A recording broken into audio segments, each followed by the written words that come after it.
سلیم ہے اور ایک نئے سلسلے کے نئے ایپیسوڈ میں آپ کی خدمت میں حاضر ہوں۔ اب سے کوئی 80 برس قبل تک پورے فلسطین میں کسی ایک جگہ بھی کوئی یہودی بستی موجود نہیں تھی۔ عثمانی خلفاء نے پابندی لگا رکھی تھی کہ دنیا کے کسی بھی حصے میں رہنے والے یہودی اپنے مقدس مقامات کی زیارت کے لیے وزٹ ویزے پر فلسطین آ سکتے ہیں اور چند روز قیام کر سکتے ہیں، لیکن انہیں فلسطین میں زمین خریدنے، آباد ہونے، گھر بنانے کی قطعی کوئی اجازت نہیں تھی۔ عثمانی خلفاء کے علم میں یہ بات تھی کہ یہودی فلسطین میں بتدریج آباد ہونے، اس پر قبضہ جمانے کی منصوبہ بندی کر رہے ہیں تاکہ وہ اسرائیل کے نام سے اپنی ریاست قائم کر سکیں۔ اس سلسلے میں عثمانی خلافت کا رویہ بے لچک تھا اور وہ کسی قیمت پر یہودیوں کو فلسطین میں آباد ہونے کا موقع فراہم کرنے کے لیے تیار نہیں تھی۔ چنانچہ سلطان عبدالعزیز ثانی مرحوم نے اپنی یادداشتوں میں لکھا ہے کہ یہودیوں کی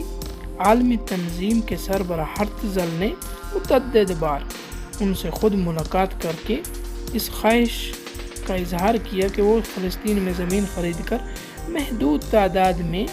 یہودیوں کو آباد کرنا چاہتے ہیں، مگر سلطان محروم نے اس کی اجازت دینے سے انکار کر دیا، حتیٰ کہ ایک بار ہرتزل نے سلطان عبدالحمید ثانی مرحوم کے سامنے چیک بک رکھ کر منہ مانگی قیمت دینے کی پیشکش کی، جس کے جواب میں سلطان عبدالحمید ثانی مرحوم نے انتہائی تلخ لہجے میں ہرتزل کو ڈانٹا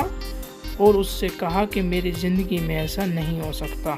اور اس کے بعد وہ ہرتزل سے ملاقات کے لیے کبھی تیار نہیں ہوا۔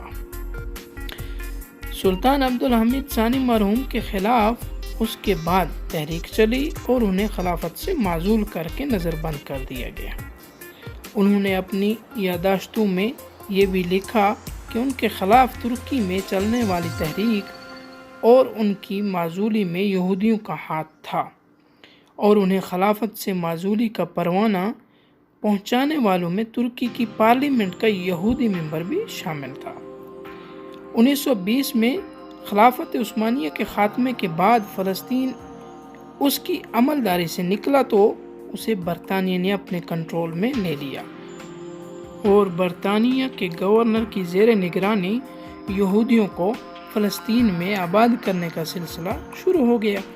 دنیا کے مختلف حصوں سے یہودی آتے اور فلسطین میں زمین خرید کر آباد ہو جاتے۔ اس موقع پر سرکردہ علماء کرام نے صورتحال کی سنگینی کو محسوس کرتے ہوئے یہ فتویٰ جاری کیا، چونکہ یہودی فلسطین میں آباد ہو کر بیت المقدس پر قبضہ کرنا چاہتے ہیں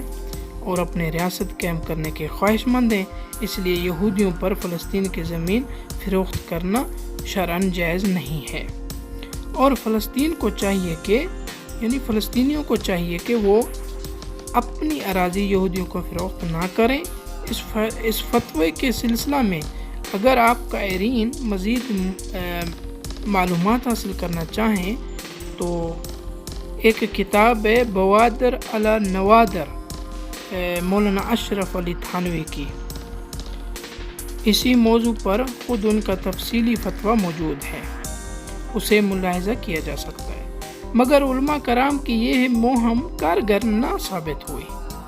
چونکہ یہودی دگنی تگنی قیمتوں پر زمین خرید رہے تھے، اس لیے فلسطینیوں نے رقم کی لالچ میں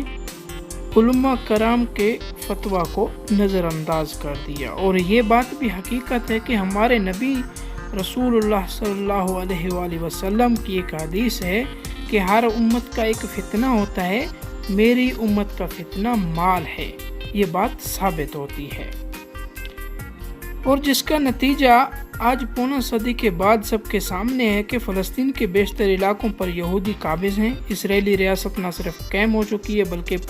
پوری عرب دنیا کے لیے ناسور کی حیثیت اختیار کیے ہوئے ہے۔ بیت المقدس پر یہودی اقتدار قائم ہو گیا،